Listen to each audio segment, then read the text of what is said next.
Good morning, students. So, beta, today we will continue exercise 8.3 of GP. ठीक है? तो जैसा हम लोगों ने पिछले लेक्चर में किया था कि what is GP, how to find the nth term of GP, how to find the sum of n term of the GP, उसी के ऊपर क्वेश्चन है ये।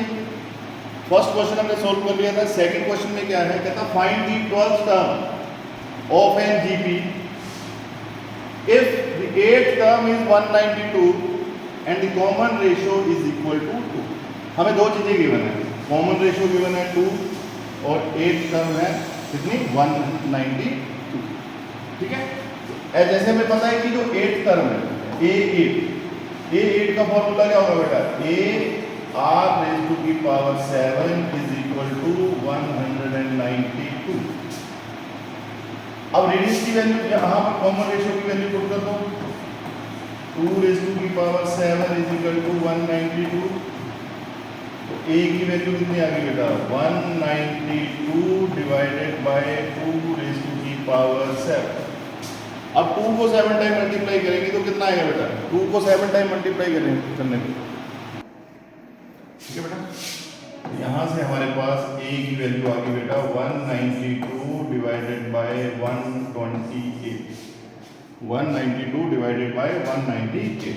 अब इसको डिवाइड करना है, ठीक है। किससे जाएगा बेटा, ये 4 से चला जाएगा, 4 4 था 16, 32, 4 8 था 32, यहाँ पर 4 3 था 12, 4 2 था 8। फिर किससे चला जाएगा, 4 से 12, 4 8 था 32, फिर किससे चला जाएगा, 4 2 था 8, 4 3 था 12। तो हमारे पास a की वैल्यू कितनी आ गई बेटा, a आ गया हमारे पास 3/2। अब देखो कॉमन चीजें दोनों हमारे पास आ गई, कॉमन रेशियो की वैल्यू आ गई 2 और फर्स्ट टर्म हमारे पास आ गई 3/2। अब हमने क्या निकालना, we have to find the 12th term. तो देखो बेटा 12th टर्म के लिए a12 is equal to a r raise to की power 11, a r raise to की पावर 11। तो a की वैल्यू कितनी है बेटा, 3/2। r की वैल्यू कितनी है, 2 रेज़ टू की पावर 11। बेस सेम है, पावर सब्ट्रैक्ट हो जाएंगे, ये बन जाएगा 3 इंटू 2 रेज़ टू की पावर 10। अब 2 रेज़ टू की पावर 10, 2 को 10 टाइम अगर मल्टीप्लाई करेंगे तो कितना आएगा बेटा, मल्टीप्लाई करो इनको 2 को 10 टाइम, कितना है बेटा, ये हमारा बन गया 1024 और 3 को 1024 से मल्टीप्लाई करेंगे तो कितना आएगा 3072। ये हमारी आ गई क्या बेटा, that is the 12th term of the given GP. ठीक है बेटा, देखो दो चीजें दी थी हमें, कॉमन रेशियो और 8 टर्म। हमने A8 का फॉर्मूला अप्लाई किया और उससे हमने किसकी वैल्यू निकाली बेटा, a की। अब a की वैल्यू हमने पुट की A12 में, तो वहां से हमारे पास आंसर आ गया A12। ठीक है बेटा। अब नेक्स्ट क्वेश्चन नंबर 3। अब क्वेश्चन नंबर 3 में क्या बोल रहे हैं, कहता गिवन, कहता 5th term, 8th term and 11th term of an GP is p q and r। यानी 5th टर्म के लिए फॉर्मूला क्या बनेगा, AR4, ये किसके इक्वल है, p के। ये बनेगा AR7 q और ये बन जाएगा AR रेज़ टू की पावर 10, ये आ गया हमारे पास s, p q and s। हमने प्रूव क्या करना है, कहता show that Q square is equal to PS, ये हमने प्रूव करना है। ठीक है बेटा। नाउ सबसे पहले हम वैल्यू निकालेंगे p स्क्वायर। अब देखो बेटा, sorry Q square, p Q square है, इसको प्रूव करना है क्यू स्क्वायर। अब आप ध्यान से देखो क्यू जो है वो कौन सी टर्म है, A8 का मतलब AR रेज़ टू की पावर 7 का होल स्क्वायर। ठीक है बेटा, Q square is equal to a square into r raise to की power 14, 7 to the 14। Q square इसको अगर सेपरेट कर लें तो मैं इसको लिख सकता हूँ AR4 इंटू AR10। देखो बेटा a इंटू a क्या बन जाएगा, a स्क्वायर, बेस सेम है, पावर ऐड हो जाएंगे, 10 + 4 कितना हो गया 15। तो क्यू स्क्वायर AR4 किसके इक्वल है, p के, और ये किसके इक्वल है, s के। तो ये आ गया Q square is equal to PS। Simple सा क्वेश्चन है, कोई ज्यादा मुश्किल नहीं है इस क्वेश्चन में। ठीक है। Next question number 4। Question number 4 में क्या बोल रहा है, कहता the fourth term of an GP is square of its second term. कहता fourth term of an GP is square of second term. ये गिवन है हमारे पास। गिवन में क्या है? कहता the first term is -3 and the fourth term a4 is square of the second term. आपने क्या निकालना है? कहता फाइंड द सेवंथ टर्म। आपने सेवंथ टर्म निकालनी है इसकी, ठीक है बेटा, सेवंथ टर्म निकालनी है। अब AR4 है, AR4 को हम कैसे लिख सकते हैं? AR3 और सेकंड टर्म को क्या लिखेंगे बेटा? AR रेज़ टू की पावर, ये बन गया AR3 is equal to A square into R square. R square से पावर कट गई, यहाँ A से ये कट गया, A किसके इक्वल आ गया बेटा? R के, और A की वैल्यू कितनी है? 3, तो R भी कितना आ गया बेटा? -3। दोनों की वैल्यू क्या है? सेम आ गई। कॉमन रेशियो आ गया, फर्स्ट टर्म आ गया। अब हमने निकालनी है सेवंथ टर्म, A7। क्या फार्मूला है? AR6। A की वैल्यू है -3, R की वैल्यू है -3 की पावर 6। बेस सेम है, पावर ऐड हो जाएंगी, -3 की पावर 7। तो आंसर क्या आएगा बेटा? -3 को 7 टाइम मल्टीप्लाई करेंगे तो कितना आएगा बेटा? इसको मल्टीप्लाई करो, ये आएगा 2187। ये हमारा क्या आएगा बेटा? That means I answer. Okay बेटा, सिंपल सा क्वेश्चन है, ठीक है, सिंपल सा क्वेश्चन है बेटा ये, ठीक है। अब इसके बाद जो हमारे पास नेक्स्ट क्वेश्चन है, क्वेश्चन नंबर 5। क्वेश्चन नंबर 5 में क्या बोल रहा है? कहता है which term of the given sequence. आपने टर्म निकालनी है। क्वेश्चन नंबर 5 में अलग अलग पार्ट है। फर्स्ट पार्ट देखो इसका। फर्स्ट पार्ट में हमारे पास है गिवन जीपी 2 2√2 4, उसके बाद इज 128। कहता which term of the GP is 128, यानी ये हमारे पास जीपी है। अब जीपी है तो जीपी में दो चीजें मेन है, फर्स्ट टर्म और कॉमन रेशियो। रेशियो कैसे निकालते हैं बेटा? A2 - A1 2√2 divided by 2। 2 से 2 कट गया, कॉमन रेशियो कितना आ गया बेटा? ये। अब ये हमारे पास कौन सी टर्म है? Which term is 28, that means ये हमारी लास्ट टर्म है an। an कितना आ गया? 128। अब an का फार्मूला क्या होता है? ARn-1 is equal to 128। अब a की वैल्यू 2 है, इसकी वैल्यू है √2 n-1 इज इक्वल टू 128। तो ये आ गया √2 रेज़ टू की power n-1 is equal to 128 divided by 2। कितना आ गया बेटा? 64। 2 की power n-1 is equal to 64।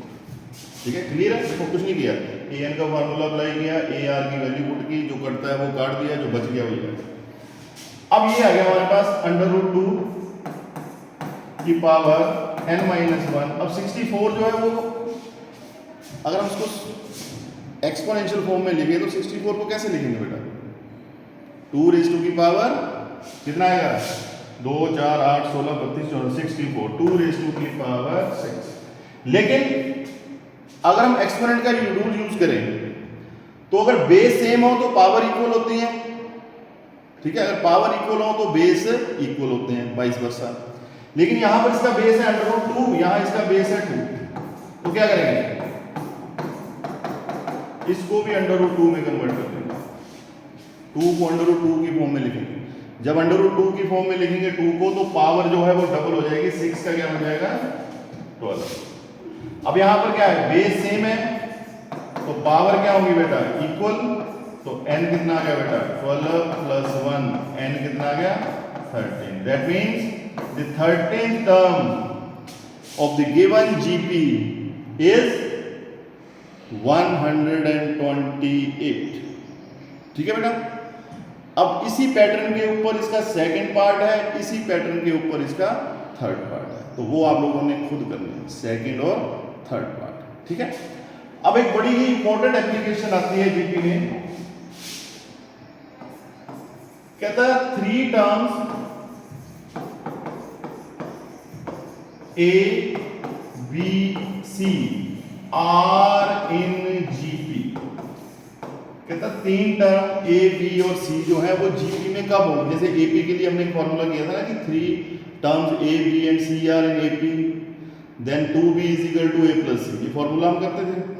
ऐसे जीपी के लिए, ठीक है, कहता है A B C are in GP कब होगा, if B square is equal to A C, यानी जो मिडल टर्म है, मिडल टर्म का जो स्क्वायर है वो किसके इक्वल होगा, product of the first and third term, B square is equal to A C. ये फॉर्मूला याद रखना है आपने, क्योंकि इसके ऊपर एमसीक्यू से रिलेटेड क्वेश्चन आते हैं बड़े ज्यादा, तो ये क्वेश्चन आप लोगों ने बड़े ध्यान से देखना है, ठीक है। अब मान लो हमारे पास कोई टर्म है 2 4 8, हमने बोला कि आपने शो करना है कि ये जीपी है या नहीं। तो देखो एक तो हमारे पास सीधा फॉर्मूला है कि हम कॉमन रेशियो निकाल सकते हैं, लेकिन अगर मैं इसको उल्टा करूं, ये हमारे पास b है, अगर मैं b का 4 का स्क्वायर करूं तो कितना है 16, और अगर मैं फर्स्ट और थर्ड टर्म का प्रोडक्ट करूं वो भी कितना है 16, तो इसका मतलब क्या हो गया, b square is equal to ac। ये आप लोगों ने याद रखना है कि नंबर जीपी हो तो, ठीक है। अब इसी के ऊपर हमारा है क्वेश्चन नंबर 6। क्वेश्चन नंबर 6 में क्या बोल रहा है, कहता -2/7 x and -7/2 are in GP, then find x। कहता x की वैल्यू निकालो, कहता -2/7 x और -7/2 क्या है, ये GP में है, ये GP है, तो आपने बताना है x की वैल्यू क्या है। देखो बेटा अब ऐसे क्वेश्चन में फंस जाते हैं। अब यहाँ हम कॉमन रेशियो कैसे निकालें, क्योंकि मिडिल टर्म तो हमने निकालनी है, तो कॉमन रेशियो हम निकाल नहीं सकते, तो हमें कैसे पता चलेगा कि ये जीपी में है या नहीं है, ठीक है। और क्वेश्चन में बोल रहा है कि वो जीपी है, इसका मतलब इनका जो कॉमन रेशियो है सेकंड का फर्स्ट के साथ, थर्ड का सेकंड के साथ वो सेम है, तो यहाँ पर हम अप्लाई करते हैं ये वाली application b square is equal to 4ac। अब यहाँ पर देखो ये a है, ये b है, ये c है, x square is equal to -2/7 into -7/2, 7 से 7 कट गया, 2 से 2 कट गया, माइनस से माइनस कट गया, x स्क्वायर कितना आ गया बेटा 1, तो x की वैल्यू क्या आ गई बेटा +-1, यानी अगर x की वैल्यू +1 है या -1 है तो ये -2/7 x और -7/2 क्या होंगे, ये होंगे जीपी, ठीक है बेटा, अंडरस्टैंड। अब ऐसे ही क्वेश्चन नंबर 7 है। क्वेश्चन नंबर 7 में हमने क्या निकालना है, कहता find the sum of given GP. कहता जो जीपी हमारे पास गिवन है उनका आपने सम निकालना है। तो सम के लिए मैंने आपको कंडीशन बताई हुई है, वो किसके ऊपर डिपेंड करता है, कॉमन रेशियो के ऊपर, ग्रेटर देन 1 और लेस देन 1, ठीक है। तो यहां से भी हम एक क्वेश्चन उठा लेते हैं। फर्स्ट क्वेश्चन में है हमारे पास जीपी गिवन है, गिवन जीपी फर्स्ट पार्ट है इसका, ये हमारे पास है 0.15 0.015 और 0.0015। कहता आपने क्या निकालना है, you have to find the sum, कितनी टर्म का सम निकालना है, up to 20 term. Find the sum of the 20 term of the given GP. ये जो जीपी गिवन है इसकी 20 टर्म का सम निकालना है हमने, ठीक है बेटा। अब इसका जब सम निकालेंगे, ये देखो सम निकालेंगे तो सबसे पहले क्या आएगा बेटा, फर्स्ट टर्म 0.15, फिर हम निकालेंगे कॉमन रेशियो 0.15 डिवाइडेड बाय 0.5, कितना आएगा बेटा, कितना आएगा, ये बन जाएगा 0.1, यही बनेगा ना, बनेगा, ये बन जाएगा 1/1000, 100 ऊपर चले जाएंगे, 1/10 यानी 0.1, और n की वैल्यू क्या है 20। अब यहां पर ध्यान से देखो, जो कॉमन रेशियो है, common ratio is less than 1, तो कॉमन रेशियो की वैल्यू क्या है 1 से कम है। अब 1 से कम है तो इसका मतलब फॉर्मूला लगेगा, ठीक है, वो मैं आपको बताता हूं कौन सा फॉर्मूला लगता है, ठीक है बेटा। अब इसमें क्या है, हमने निकालना क्या है, हमने निकालना है सम ऑफ 20 टर्म। अब यहां पर जो Sn का फॉर्मूला लगेगा वो लगेगा a1 माइनस r की power n over 1 minus r, ये फॉर्मूला अप्लाई करेंगे यहां पर, क्योंकि r जो है वो क्या है लेस देन 1। n की वैल्यू 20 है तो ये बन गया S20। a की वैल्यू कितनी है 0.15, 1 माइनस 0.1 की power 20 over 1 minus 0.1। Simple, value put करो। अब यहां आप सोल्व कर सकते हैं इसको, ठीक है। जैसे ये 15 है, इसको मैं लिख सकता हूं 15 over 100 into 1 minus 0.1 raise to की पावर 20। ये तो ऐसे ही चलेगा। और 0.1 है, इसको कैसे लिख सकते हैं बेटा? इसको लिख सकते हैं 1 minus 1 over 10, 1 minus 1 over 10। Okay बेटा। अब यहां पर थोड़ा क्वेश्चन यही कर देता हूं मैं, आगे नेक्स्ट पेज पे जाएंगे। यही देखो ध्यान से, ये आ गया 15 ओवर 100 इंटू 1 माइनस 0.1 की पावर 20। ये तो ऐसे रहेगा, इसको सोल्व कुछ नहीं कर सकते। इसका जब ऐसे नहीं बेटा कितना बनेगा? ये बनेगा 9 नीचे और 10 ऊपर। ये 0 से ये 0 कट गई, 3 3 द 9, 3 5 द 15, 5 2 द 10। तो हमारे पास सम कितना आ गया बेटा? That is 1 over 6, 1 minus 0.1 raise to की पावर 20। ये आ गया हमारा इसका, that is the sum of 20 term of the given GP. जो जीपी हमारे पास गिवन है उसकी 20 टर्म का सम। ओके बेटा। अब बाकी इसमें 3 पार्ट हो रहे हैं। 3 पार्ट क्या? क्वेश्चन नंबर 8, 9 और 10।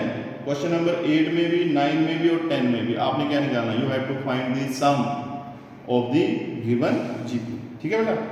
अब इसमें जैसे क्वेश्चन नंबर 10 है, आप बोलोगे क्वेश्चन नंबर 9 और 10 में हमारे पास क्या है? तो क्वेश्चन नंबर 9 का मैं हिंट आपको देता हूँ।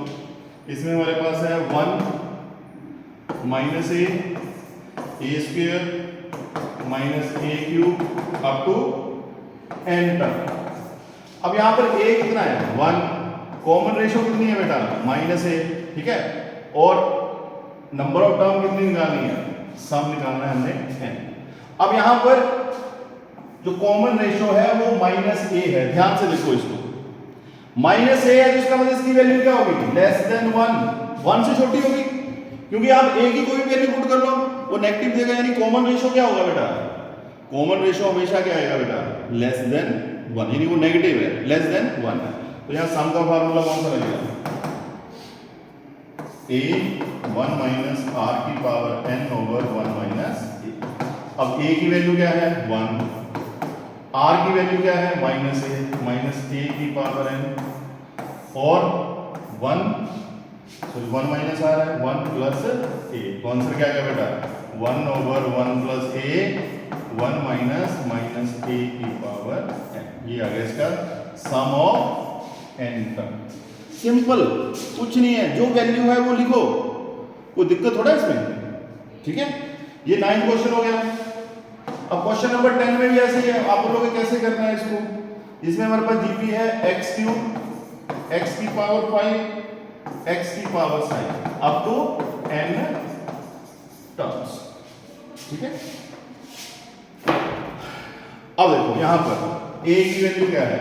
x cube, common ratio a x की पावर 5 डिवाइडेड बाय x की पावर 3, यानी क्या है? x square. और देखो यहीं से हमें पता चल जाता है कि ये ग्रेटर देन 1 है, ये लेस देन 1 है। देखो x की आप कोई भी वैल्यू पुट करो, कोई भी नेगेटिव वैल्यू पुट करो, हमेशा आंसर क्या आएगा? पॉजिटिव। ठीक है, पॉजिटिव आएगा ना। इसका मतलब यहां पर क्या है? कॉमन रेशियो क्या होगा? हमेशा ग्रेटर देन 1। अब ग्रेटर देन 1 है तो सम का फार्मूला क्या लगेगा? a rn minus 1 over r minus 1। अब यहां a की वैल्यू क्या है? x क्यूब, r कितना है? x square over 1 minus x minus 1। ठीक है, तो इसका आंसर क्या बन जाएगा बेटा? इसका आंसर बन जाएगा x cube over x minus 1 into x raise to की पावर 2n माइनस 1। ये आ गया क्या? ये आ गया सम ऑफ n टर्म। ठीक है, अब इससे रिलेटेड क्वेश्चन आपको मैं भेज दूंगा, तो ये क्वेश्चन आप लोगों ने करके देखना बेटा, ठीक है, up to question number 10। Okay बेटा, ओके, थैंक यू बेटा।